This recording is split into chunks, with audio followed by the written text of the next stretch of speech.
लोग उम्मीद करते हैं बहुत अच्छे होंगे। और आज मैं आपके सामने फिर से एक बार ऑन डिमांड का लेटेस्ट अपडेट लेकर आया हूं और बहुत सारी ऐसी बातें लेकर आया हूं जिसमें बहुत सारे स्टूडेंट कंफ्यूज हो रहे हैं, मुझे पर्सनल मैसेज कर रहे हैं।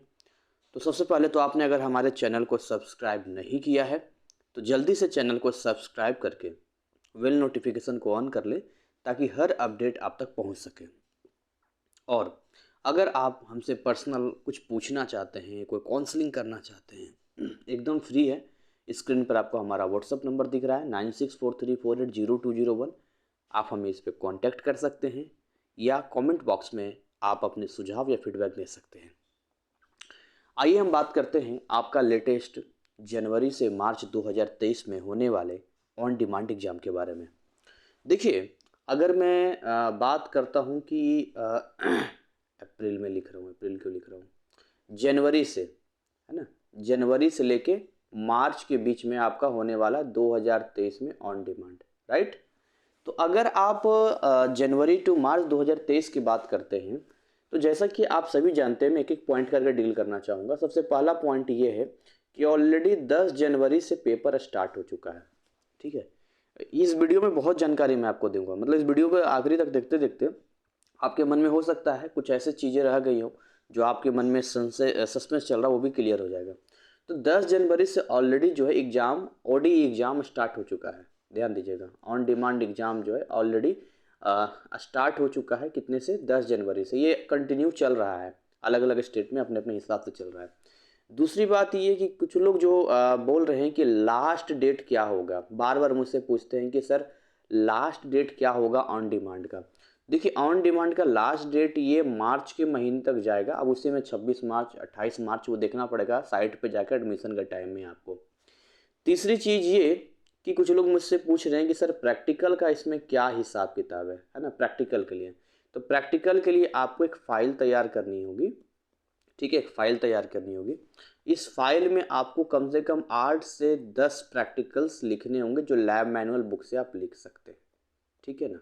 8 से 10 प्रैक्टिकल आपको इसमें लिखना है, वहाँ वाइवा वगैरह करेंगे और जहाँ आप एग्ज़ाम देंगे वहीं पर जो है आप अपडेट कर देंगे तो वहाँ पर जो आपको मिल जाएगा। और हमसे क्या पूछा जा रहा है, तो हमसे ये पूछा जा रहा है कि ऑन डिमांड एग्ज़ाम सर अगर हम दे रहे हैं तो इसकी जो टोटल तैयारी है यानी प्रिपरेशन है वो कितने टाइम में हो जाएगी।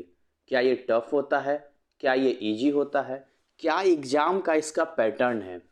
तो मैं आपको एक चीज़ क्लियर कर दूं कि प्रिपरेशन में देखिए, क्योंकि इसमें ऑल सिलेबस पूछता है, ध्यान दीजिएगा, इसमें जो है ऑल सिलेबस आपसे पूछता है, जिसमें आपसे 10 से 15% टीएमए का पूछता है एंड 80% जो है आपसे 80% आपसे जो है पी चैप्टर्स का पूछता है, पब्लिक एग्जामिनेशन चैप्टर्स का पूछता है। जिन लोगों को ये नहीं पता है कि टीएमए और पी क्या होता है, वो मेरे डिस्क्रिप्शन लिंक में जाएंगे, वहाँ पर आपको लिंक मिल जाएगा, सेपरेट है प्लेलिस्ट बना हुआ टीएमए और पीई का। अब होता क्या है यहाँ पर कि यदि आप अच्छा स्कोर करना चाहते हैं तो टू बी वेरी ऑनेस्टली जो मैं आपको बता रहा हूँ, सबसे पहले तो आप इस पीई वाले चैप्टर को कवर करेंगे। अगर आप हमारा कोर्स ज्वाइन करते हैं, जो कि कोई ज़्यादा नहीं है, एक सब्जेक्ट का 999 है, तो उसमें मैं आपको कम्प्लीटली पहले पीई को ही एडवाइज करता हूँ और पीई को ही फॉलो करने के लिए कहता हूँ।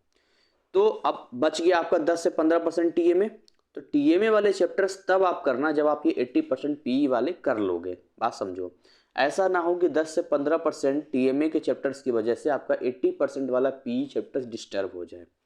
तो आपको क्या करना है, कम से कम देखिए, अगर आप साइंस स्ट्रीम से हैं यानी कि फिजिक्स है, केमिस्ट्री है, मैथ है, तो आपको कोशिश करनी चाहिए कि आप अपना डेट सेलेक्ट करें मार्च वाले में, ताकि आपको 1.5 से 2 महीने का प्रॉपर टाइम मिल सके, ठीक है। ये आप कोशिश करेंगे तो ज़्यादा आपके लिए अच्छा रहेगा। यहाँ पर आप समझिएगा, यहाँ पे तो इतनी सारी चीज़ें मैं आपको बता रहा हूँ कि 10 जनवरी से ओडी है, लास्ट डेट आपका मार्च में है, प्रैक्टिकल के लिए इस तरह से है, जहाँ आप जाएंगे वहीं पर आपको बताया जाएगा, इकट्ठा प्रैक्टिकल वो ले लेते हैं।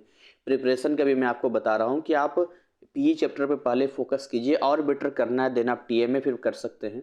इसके लिए आप हमारा कोर्स ज्वाइन कर सकते हैं और कम्प्लीटली मैं एनआईएस पे डील करता हूँ, तो आपको सारी चीज़ें चली जाएगी, ठीक है। अच्छा, इसमें कुछ और चीज़ें हैं जो आपके मन में सस्पेंस आ रहा है, वो क्या चीज़ें हैं मैं एक बार बता देता हूँ। जैसे कुछ लोगों को कह रहे हैं कि सर इसका 5th पॉइंट अगर मैं बात करूं एक सेकंड, अगर मैं इसका 5th पॉइंट की बात करता हूँ तो कुछ लोग ऐसा कह रहे हैं कि सर इसका एडमिशन का क्या प्रोसेस होगा। अगर हम इसका एडमिशन का करते हैं तो एडमिशन में क्या कुछ हिसाब किताब जाता है।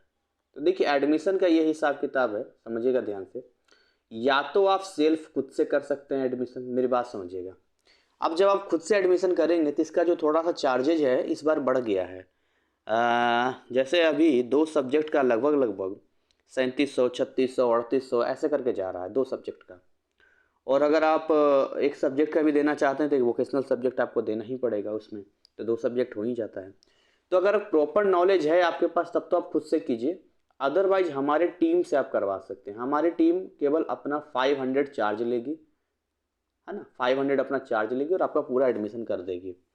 अब ऐसा है कि कई लोगों को लगता है कि सर ये 500 आपके पास जाता है, मतलब नहीं, मेरा काम पढ़ाने का है, ठीक है, मेरा काम है प्रिपरेशन कराने का। यहाँ पे मैं प्रिपेयर कराता हूँ आपको।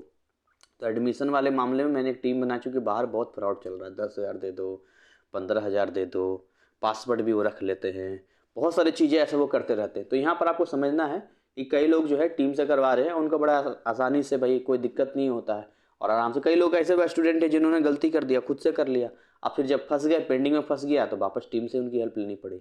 तो मैं बता रहा हूँ आप खुद से कर सकते हैं अगर आप प्रॉपर इन्फॉर्मेशन या नॉलेज आपके पास है तो। और भी कोई पॉइंट मैं देख लेता हूँ, जैसे कि लास्ट डेट प्रैक्टिकल प्रेफरेंस। हाँ अच्छा, अब यहाँ पर ये चल रहा है कि कुछ लोग ये कह रहे हैं कि सर अगर हम जेई मेंस के एग्ज़ाम हम लोग देना चाहते हैं, मैं आपको अगले पेज में बताता हूँ। यहाँ पे कई लोग कह रहे हैं कि सर एक बात बताइए, अगर हम लोग जेई की तैयारी कर रहे हैं, है ना, जेई मेंस एडवांस की तैयारी कर रहे हैं, आईआईटी जेई की तैयारी कर रहे हैं, तो इसमें 75% का जो क्राइटेरिया था, हमारा क्राइटेरिया है, था नहीं है, उसमें कुछ परसेंट हमारा घट रहा है। तो एक मुझे शेयर किया है किसी ने, जिसमें लिखा हुआ है कि NIOS से जो है प्रॉपर मिनिमम, ऐसा लिखा हुआ है उसमें, मिनिमम 5 सब्जेक्ट्स, है ना, 5 सब्जेक्ट्स होना चाहिए मार्कशीट, तब जाके वो उसका अप्लीकेबल होगा, वो उसको ले पाएंगे। तो ये चीज़ अभी मैंने जस्ट क्लियर किया है, एक डाउट क्लियर किया। देखिए समझिएगा, लेट बी सपोज कोई CBSE से है और वो ऑलरेडी उसके पास PCM है, समझिएगा मेरे बात ध्यान से, लेकिन वहाँ पर उसका लेट बी सपोज कि 70% है, ध्यान सुनिएगा 70% है। तो अगर आप NIOS से ऑन डिमांड एग्ज़ाम देते हैं तो यहाँ पर आप इम्प्रूव करके 75% कर सकते हैं, ध्यान दीजिएगा मेरी बात। लेकिन अगर कोई लेट भी सपोज, ये हो गया CBSE से साइंस वाला, अगर CBSE से है और लेट भी सपोज वो आर्ट्स स्ट्रीम है, आर्ट्स स्ट्रीम है उसका, समझिएगा ध्यान से। अब वो चाहता है कि हम NIOS से अप टू 4 सब्जेक्ट, 4 सब्जेक्ट ही दे सकता है वो, अप टू 4 सब्जेक्ट साइंस का एग्जाम दे दें, तो क्या हम IIT के लिए एलिजिबल होंगे? तो नहीं एलिजिबल होंगे, क्योंकि यहाँ पर आपका स्ट्रीम पहले क्या था, मेरी बात समझिए, आपका स्ट्रीम था आर्ट्स स्ट्रीम और यहाँ आपका स्ट्रीम था PCM। तो PCM में आपने जो दिया ही केवल इम्प्रूवमेंट में चला गया, समझिए, ऑलरेडी आपने स्ट्रीम चेंज नहीं किया, इम्प्रूवमेंट में चला गया है। बट यहाँ इम्प्रूवमेंट नहीं माना जाएगा क्योंकि ऑलरेडी आपका आर्ट्स स्ट्रीम था, अदर स्ट्रीम था। देन आफ्टर जो है आप दे सकते हैं, देने को हो सकता है ये साइंस जो आपने दिया है वो किसी और एग्जाम के लिए एलिजिबल हो जाए, लाइफ में और काम आ जाए। लेकिन जितने भी 12th पास हैं वो सेम कोर्स को रिपीट नहीं कर सकते हैं NIOS के अकॉर्डिंग, ध्यान दीजिएगा। सेम कोर्स को, जैसे अभी CBSE से था ना, PCM 70% है। अब अगर ये भी चाहेगा ना कि हम फ्रेश एडमिशन ले लें, एकदम फ्रेश एडमिशन ले लें फिर से PCM NIOS से, तो नहीं, वो लेगा ही नहीं। बोलेगा आप किसी भी स्ट्रीम में जाओ, 4 सब्जेक्ट से ज़्यादा दे ही नहीं सकते हो। हाँ, अगर वो ऐसा कर दे कि भैया वो 10th का मार्कशीट लगा के कर रहा है, वो दिखाई नहीं रहा कि हम 12th पास है, तब तो फ्रेश एडमिशन दे सकता है। और आर्ट्स वालों में भी क्या है, क्योंकि स्ट्रीम अलग है तो ये साइंस स्ट्रीम ले सकते हैं, 12th पास हैं ये, लेकिन क्योंकि आर्ट्स स्ट्रीम से चेंज करके अब ये साइंस लेना चाहते हैं तो ये फ्रेश एडमिशन ले सकते हैं। तो ओवरऑल आप समझिए यहाँ पर कि जो स्टेटमेंट था ये वाला मिनिमम 5 सब्जेक्ट क्राइटेरिया वाला, उसका क्या मीनिंग जा रहा है, ये अदर स्ट्रीम वालों के लिए है कि ऐसा होना चाहिए अगर आते हैं तो। ऑलरेडी तो आपके पास CBSE एक मार्कशीट है, ये तो काउंसलिंग के टाइम में आप यहाँ दिखा देंगे तो इम्प्रूवमेंट आपका हो जाएगा। तो ये कुछ ऐसे सवाल पूछे जा रहे हैं, यहाँ तक कि जिनका मान के चलिए सीबीएसई से है, मैं यहाँ पर लिखता हूँ लेट मी सपोज कि वो सीबीएसई से है और उसका पीसीबी है ना, पीसीबी है, फिजिक्स केमिस्ट्री बायोलॉजी नहीं, फिजिक्स केमिस्ट्री बायोलॉजी तो खैर रहता ही रहता है, हाँ फिजिक्स केमिस्ट्री बायोलॉजी है, तो वो मैथ ले के आईआईटी तो दे ही सकता है, लेकिन अगर उसका पीसीएम है ना, पीसीएम है, तो अब वो बायो भी अगर एक सब्जेक्ट से कर लेता है, तब अभी जो रिसेंटली एक लड़का ने मुझसे डाउट पूछा था, तो मैंने उसे मना किया था, बट उसने सारी चीज़ें गूगल पर सर्च किया और सारी चीज़ करके बताया, और जजमेंट के बेंचेज को हमने देखा है सारी चीज़ों को, तो डिसीजन पेंडिंग में चल रहा है, इसीलिए वो एक्सेप्टेड अभी ले रहे हैं, आगे का पता नहीं बात का, लेकिन अभी ले रहे हैं, तो नीट के लिए ये एलिजिबल हो जाएगा। ठीक है, तो यहाँ पर आप ऐसा भी कर सकते हैं यहाँ पर। तो ये कुछ जानकारी थी जो आपके डाउट था, बाकी सारी चीज़ें थी ऑन डिमांड का जो मैंने आपको दिया है। और एक बात और ध्यान दीजिएगा, अगर मैं यहाँ पर लाइन खींच के आपको समझाने की कोशिश करूँ, जो आपका पब्लिक एग्ज़ाम होता है, जो आपका पब्लिक एग्ज़ाम होता है और जो आपका ऑन डिमांड होता है, दोनों में थोड़ा सा फ़र्क आपको बताता हूँ, क्या दोनों में फ़र्क होता है समझिएगा। पब्लिक एग्ज़ाम और ऑन डिमांड में सबसे पहला फ़र्क मैं आपको बताता हूँ। देखिए ये वाला जो बेसिकली होता है अप्रैल में और अक्टूबर में, ठीक, और ये ऑन डिमांड कब होता है, अप्रैल अक्टूबर के बीच में, ठीक, अक्टूबर के बाद अप्रैल के बाद, ऐसा करके होता है। तो मेजर फ़र्क मैं आपको बताऊँ, सबसे नंबर 1 जो है, यहाँ पर जो है आपका मार्क्स ज़्यादा आता है, यहाँ पर आप हाई मार्क्स अचीव कर सकते हैं। क्यों सर, ज़्यादा मार्क्स क्यों आ रहा है? क्योंकि इसके पीछे कारण है, और ये थोड़ा सा जो है यहाँ पर मार्किंग में आपको मेहनत करनी पड़ती है, मार्क्स लाने के लिए यहाँ पर आपको थोड़ा सा हार्ड वर्क करना पड़ता है। मतलब ये समझिए कि लगभग 10 से 15 मार्क्स एक्स्ट्रा यहाँ पर आ सकते हैं आपके, 10 से 15 नंबर एक्स्ट्रा आता है पब्लिक एग्जाम में। इसके पीछे कारण है TMA, ट्यूटर मार्क असाइनमेंट जो सबमिट करते हैं, ये घर से लिख के करते हैं ना, ये घर से करते हैं। देखिए होम घर से फाइल बना के देते हैं, ये फाइल का नंबर मिल जाता है। लेकिन यहाँ पर जो TMA होता है वो फाइल तो होता नहीं है, फाइल तो होता नहीं है, ये सीधा आपके थ्योरी एग्जाम में पूछ देते हैं। अब थ्योरी एग्जाम में पूछ देते हैं यहाँ पर, तो इस वजह से आपको थोड़ा सा हार्ड वर्क करना पड़ जाता है, मेहनत करना पड़ जाता है।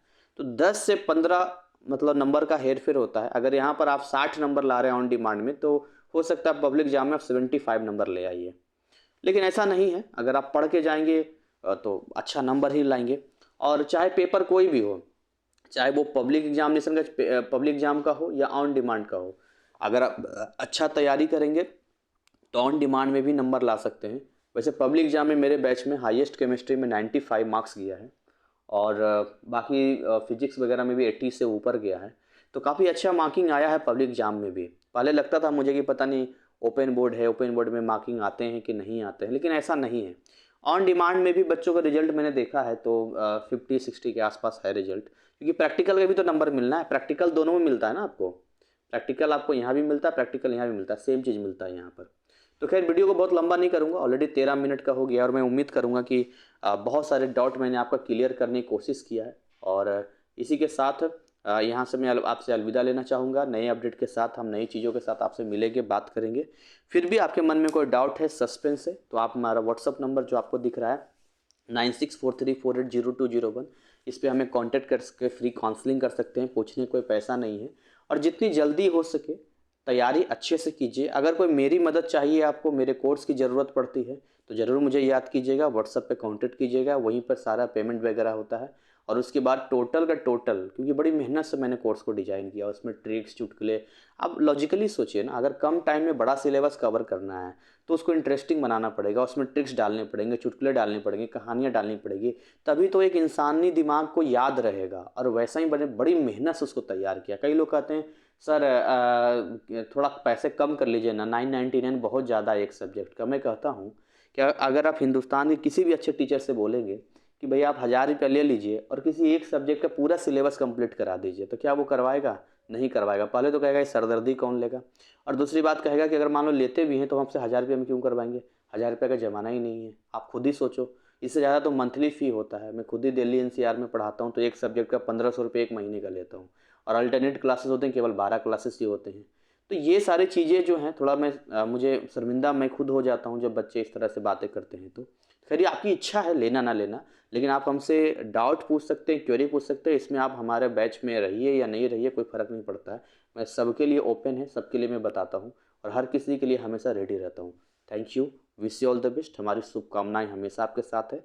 आपके आने वाले एग्ज़ाम में आप अच्छे मार्क्स लाइए, अच्छी तैयारी कीजिए और अपने उज्जवल भविष्य के लिए आगे बढ़िए। Thank you, wish you all the best.